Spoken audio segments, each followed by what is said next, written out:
بسم اللہ الرحمن الرحیم. Summer vacation class 7 Urdu lecture 2 page number 75. Fatima Begum نے کون سا اخبار جاری کیا اور اس نے خواتین تک کیا پیغام پہنچایا؟ جی تو بچے اس کا جواب ہے فاطمہ بیگم نے خاتون نامی اخبار جاری کیا. اس اخبار کے وسیلے سے انہوں نے مسلم لیگ اور قائد اعظم کے پیغام کو عوام الناس تک پہنچایا. عوام الناس کا مطلب ہوتا ہے عام عوام تک. وہ کون سی نڈر لڑکی تھی جنہوں نے سیکٹریٹ کے گیٹ پر مسلم لیگی پرچم لہرا کر دم لیا؟ اس کا جواب ہے سغرا بی بی وہ نڈر لڑکی تھیں جس نے سیکٹریٹ کے گیٹ پر مسلم لیگی پرچم لہرا کر دم لیا. سندھ کی صوبائی خواتین کمیٹی کا صدر کسے منتخب کیا گیا؟ سندھ کی صوبائی خواتین کمیٹی کا صدر لیڈی عبداللہ ہارون کو منتخب کیا گیا. صفحہ نمبر 74. قائد اعظم کی پیاری بہن محترمہ فاطمہ جناح کی تصویر چسپاں کریں یعنی کہ چپکائیں.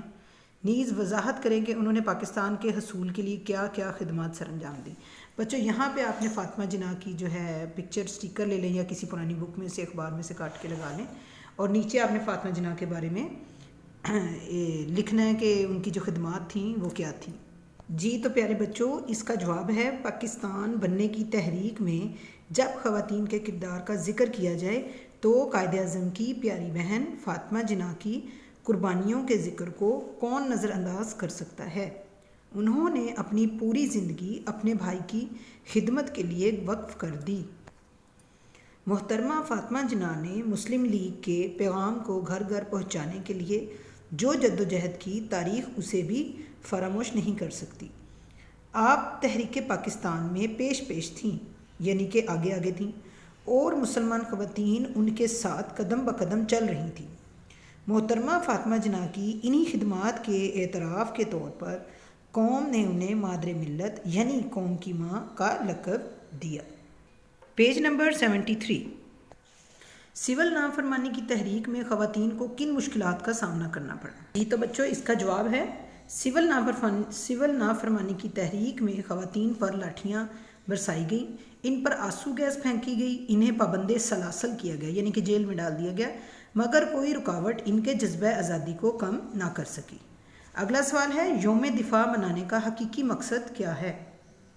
جی بچوں اس کا جواب ہے پوری قوم اپنے شہداء کی قربانیوں کو خراج عقیدت پیش کرتی ہے. اس روز ہم تجدید عہد کرتے ہیں کہ وطن کے دفاع کی خاطر کسی بڑی سے بڑی قربانی سے بھی دریغ نہیں کریں گے. یعنی کہ اس دن ہم یہ عہد کرتے ہیں، یہ وعدہ کرتے ہیں کہ وطن کے لیے ہم اپنی جان بھی قربان کر دیں گے. سفر ہو رہا ہے یہ نظم ہے. سفر ہو رہا ہے میں شاعر نے کس شہر کے سفر کا ذکر کیا ہے؟ اس نظم میں شاعر نے شہر کراچی کے سفر کا ذکر کیا ہے. 1971 میں سوار محمد حسین شہید کس محاذ جنگ پر تھا؟ 1971 میں سوار محمد حسین شہید شکر گڑھ کے محاذ پر تھا. دیدہ تر کا کیا مطلب ہے؟ دیدہ تر کا مطلب ہے روتی ہوئی آنکھ. دید ہوتا ہے دیدہ آنکھ کو اور تر کا مطلب ہوتا ہے گیلا یعنی کہ روتی ہوئی آنکھ. صفحہ نمبر 72. کیے جاؤ کوشش میرے دوستو کس شاعر کی نظم ہے؟ کیے جاؤ کوشش میرے دوستو مولانا اسماعیل میریٹھی کی نظم ہے. مسلمان جسد واحد کی طرح ہیں اس کا کیا مطلب ہے؟ اس کا مطلب ہے کہ مسلمان ایک ہیں. اگر کسی ایک مسلمان کو تکلیف ہو تو دوسرا بھی وہ تکلیف محسوس کرے. جیسے جسم کے ایک حصے کو تکلیف پہنچے تو سارا جسم تکلیف محسوس کرتا ہے. ناگہانی آفات سے کیا مراد ہے؟ ایسی آفات جو یکا یک یعنی کہ اچانک آ پڑے ناگہانی آفات کہلاتی ہیں، جیسے کہ زلزلہ، طوفان، آندھی اور سیلاب وغیرہ. فضاؤں پر شاہینوں کا راج رہا اس سے کیا مراد ہے؟ فضاؤں پر شاہینوں کا راج رہا. فضاؤں پر شاہینوں کا راج رہا سے مراد جنگ کے دوران پاک فضائیہ کے جہازوں کا کردار نمایاں کرنا ہے. صفحہ نمبر 71. لفظ اردو کس زبان کا لفظ ہے؟ لفظ اردو کے لغوی معنی کیا ہے؟ اردو ترکی زبان کا لفظ ہے. اردو کے لغوی معنی لشکر کے ہیں. آغاز میں اردو کو کس نام سے پکارا جاتا تھا؟ آغاز میں اردو کو اردو مولا کے نام سے پکارا جاتا تھا. السلام علیکم کا کیا مطلب ہے؟ السلام علیکم کا مطلب ہے آپ پر سلامتی ہو. عدلیہ کیا کام کرتی ہے؟ عدلیہ کا کام لوگوں کو انصاف دینا ہے، ان کے مسائل کو عدل اور انصاف کے ساتھ حل کرنا ہے۔ صفحہ نمبر 70۔ مطلع کے لغوی معنی کیا ہیں؟ نیز مطلع سے کیا مراد ہے؟ مطلع کے لغوی معنی ہے تاج یا سجاوٹ۔ کسی بھی نظم کے پہلے شعر کو مطلع کہا جاتا ہے۔ مقطع کے لغوی معنی تحریر کریں۔ نیز مقطع سے کیا مراد ہے؟ مقطع کے لغوی معنی ہے تراشا ہوا۔ کسی بھی نظم کے آخری شعر کو مقطع کہا جاتا ہے۔ ابن مریم ہوا کرے کوئی، میرے دکھ کی دوا کرے کوئی۔ اس شعر میں ردیف اور قافیہ کی نشاندہی کرے۔ تو بچہ آپ کو بتاتی چلوں ردیف کیا ہوتا ہے اور قافیہ کیا ہوتا ہے۔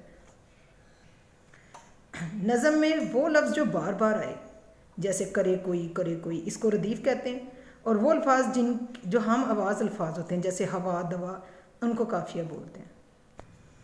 اس شعر میں کرے کوئی ردیف ہے اور دوا، ہوا قافیہ ہیں۔ زندگی ہے یا کوئی طوفان ہے، ہم تو اس جینے کے ہاتھوں مر چلے۔ اس شعر میں کون سی شعری اصطلاح استعمال کی گئی ہے؟ اس شعر میں استعارہ کی اصطلاح استعمال کی گئی ہے۔ Page number 69۔ ایک مسدس کے ہر بند میں کتنے مصرے ہوتے ہیں؟ ایک رباعی کتنے مصروں پر مشتمل ہوتی ہے؟ ایک مسدس کے ہر بند میں 5 مصرے ہوتے ہیں۔ ایک رباعی 4 مصروں پر مشتمل ہوتی ہے۔ کس ناول کو اردو کا سب سے پہلا ناول قرار دیا جاتا ہے؟ نیز ناول نگار کا نام بھی تحریر کریں۔ میرات العروس کو پہلا ناول قرار دیا جاتا ہے۔ اس کے لکھاری کا نام نذیر احمد دہلوی ہے۔ اردو نظم کا آغاز کس صدی سے ہوا اور پاکستان کی سب سے بڑی عدالت کون سی ہے؟ اردو نظم کا آغاز 12ویں صدی سے ہوا۔ سپریم کورٹ پاکستان کی سب سے بڑی عدالت ہے۔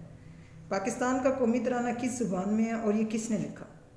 پاکستان کا قومی ترانہ فارسی زبان میں ہے۔ حفیظ جالندھری نے اسے لکھا۔ علامہ اقبال کی تصانیف کے نام لکھیں، یعنی کہ کتابوں کے۔